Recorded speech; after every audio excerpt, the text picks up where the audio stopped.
fait, à l'origine de ce jour férié, il y a une grande fête, car on célèbre aujourd'hui l'Assomption de la Vierge Marie.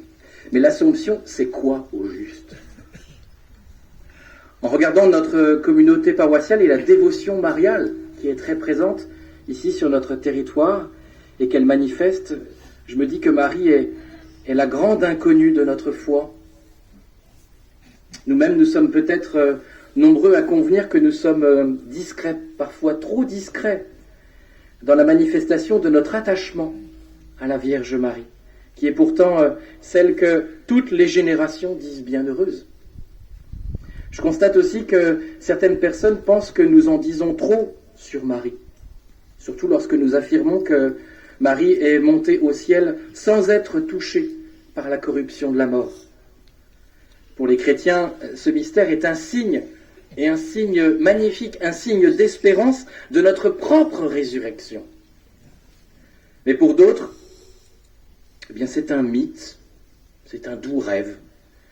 Et ainsi, ils nous soupçonnent d'entretenir un rêve, de rêver au ciel, en oubliant la terre, le réel de tous les jours et les drames de l'actualité.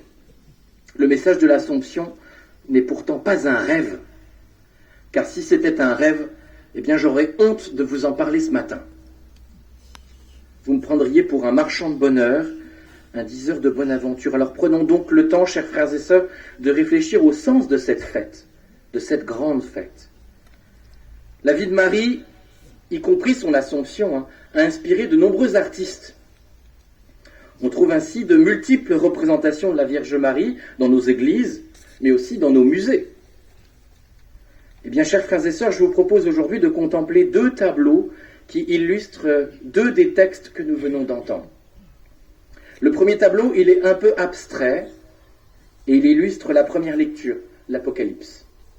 Le second tableau est beaucoup plus figuratif et il représente deux femmes enceintes, une jeune, Marie, et une plus âgée, Élisabeth, c'est la Visitation.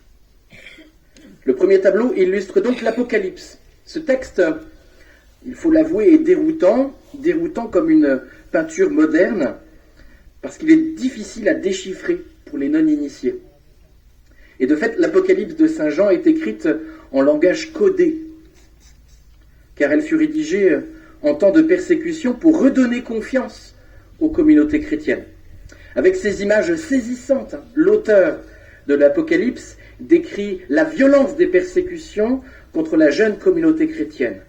Le dragon se tenait devant la femme qui allait enfanter afin de dévorer l'enfant dès sa naissance. La femme dont il est question ici, alors au risque de vous décevoir, n'est pas la Vierge Marie. Il s'agit en fait d'une image de la communauté des premiers chrétiens persécutés par les autorités romaines. La femme enceinte représente donc cette jeune communauté qui enfante un monde nouveau voulu par Dieu. Mais le monde ancien refuse cette naissance qui vient bousculer l'organisation d'un univers qui était fondé sur la peur, la violence et le pouvoir d'une minorité de privilégiés. C'était ça, l'Empire romain. Les empereurs romains veulent balayer, veulent disperser ces communautés qui annoncent un royaume très différent de celui de Rome. Car le monde de Rome est un monde certes stable, mais dont le prix de la stabilité est la soumission, et la soumission au délire des empereurs. Il en était ainsi de Néron, qui demandait de l'honorer comme l'incarnation de Jupiter. Il se prenait pour Jupiter. En tant que Dieu, il était empereur. Parce qu'il se considérait comme un Dieu, Néron fit de ses désirs des lois.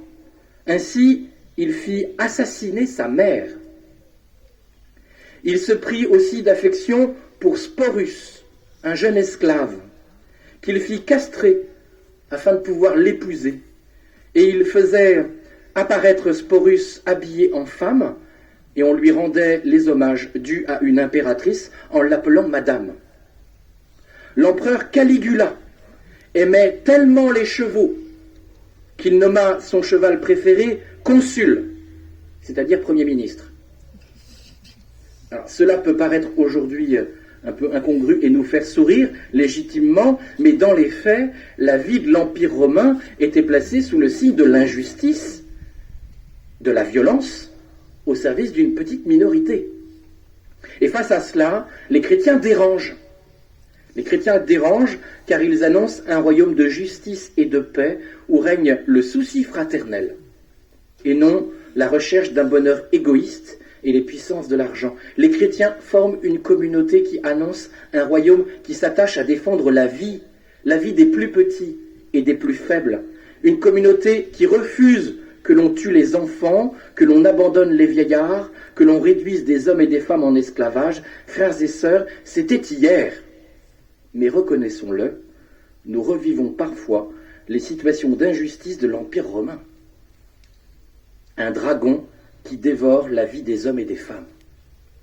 Ainsi, en contemplant ce tableau de l'Apocalypse, nous ne pensons pas seulement à un passé lointain, comme si le message de l'Apocalypse convenait uniquement aux premiers chrétiens. Ce message, il est pour nous. Chaque fois que l'Église défend le droit à la vie, exprime son refus de l'avortement et de l'euthanasie, elle est face au dragon.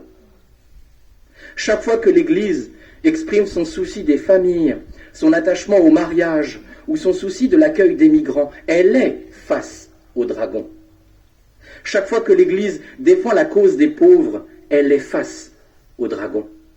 Chaque fois que l'Église dénonce les puissances de l'argent et les bricolages législatifs, elle est face au dragon. Reconnaissons-le, l'Apocalypse est d'une grande actualité parce qu'elle dépeint le drame de notre temps et qu'elle lance un message d'espérance. La vie est plus forte que la mort. Et ils sont nombreux, en effet, aujourd'hui encore, ceux qui perdent confiance et se demandent où est Dieu dans ce monde de violence, de haine et d'injustice. Et les paroles de Saint Jean ne sont pas de trop pour nous dire que le Christ, qui a affronté l'injustice et la mort, nous promet aujourd'hui encore que l'amour et la vie auront le dernier mot. En ce jour du 15 août, comme l'Église nous y invite, comment ne pas reconnaître aussi dans cette femme une figure de la Vierge Marie, car de fait, c'est elle qui a enfanté le Sauveur et qui, la première, l'a rejoint dans sa résurrection. C'est la foi de l'Église, quand elle proclame l'Assomption de Marie. Il est temps pour nous de contempler le second tableau, une peinture figurative qui, cette fois, est facile à déchiffrer ici, pas de code, pas de symbole, mais la simplicité d'une rencontre entre deux femmes, deux cousines, qui se rencontrent et partagent leur joie d'une naissance qui s'annonce. Une rencontre toute simple, comme Marie était simple. En effet, il ne faut pas mettre Marie à part et oublier la simplicité de cette jeune femme de Palestine qui faisait chaque jour la cuisine, lavait son linge, ramassait des figues et des olives, priait et prenait le temps de parler aux voisins. Et comment oublier, 30 ans plus tard, l'autre image si atroce de la mère debout au pied de la croix de son fils. Marie a vécu l'existence humaine partagée par beaucoup de femmes. Mais pourquoi dit-on que toutes les générations la diront bienheureuse alors ? Qu'a-t-elle donc fait de si différent, cette femme ordinaire, cette femme presque invisible, compressant derrière cette page d'évangile ? Ce qu'elle a fait d'extraordinaire, elle a dit oui. Elle a dit oui à Dieu, elle a dit oui à la vie, et cela suffit. Sa cousine Élisabeth lui dit « Bienheureuse es-tu parce que tu as cru ». Et Marie ajoute « Désormais tous les âges me diront bienheureuse ». Oui, Marie est bienheureuse d'avoir cru en la parole de Dieu et de l'avoir mise en pratique dans une vie de femme ordinaire. Et c'est une bonne leçon pour nous qui avons tendance à croire que notre vie est trop ordinaire pour être importante. Marie nous dit que l'extraordinaire est possible dans l'ordinaire d'une vie simple, dans toutes nos vies. Toutes nos vies peuvent devenir extraordinaires. Enfin, Marie nous apprend à prier. Elle a trouvé le premier mot de la prière. Oui, me voici. Avons-nous quelque chose de plus important à dire à Dieu chaque matin que « me voici ». Que veux-tu que je fasse ? Inspire-moi à tout moment de cette journée la parole qu'il faut dire ou le geste qu'il convient, afin que ton royaume de vie et de paix progresse. Me voici. Et elle nous partage aussi le dernier mot de la prière. Magnificat. Merci. Nous pouvons nous inspirer, nous aussi, de cette prière personnelle de la Vierge Marie. Le matin, me voici. Le soir, merci. C'est pas compliqué comme prière, ça. Frères et sœurs, je ne sais pas si ces quelques éléments de réflexion que je vous propose aujourd'hui vous ont mis à l'aise avec cette grande fête de l'Assomption. Les mots nous manquent toujours, de toute façon, pour caractériser cette fête. Mais même si l'on se taisait, ce sont les pierres qui se mettraient à crier le mystère de l'Assomption. Les pierres, les vieilles pierres de nos églises, de nos chapelles, de nos grottes de Lourdes, de nos calvaires.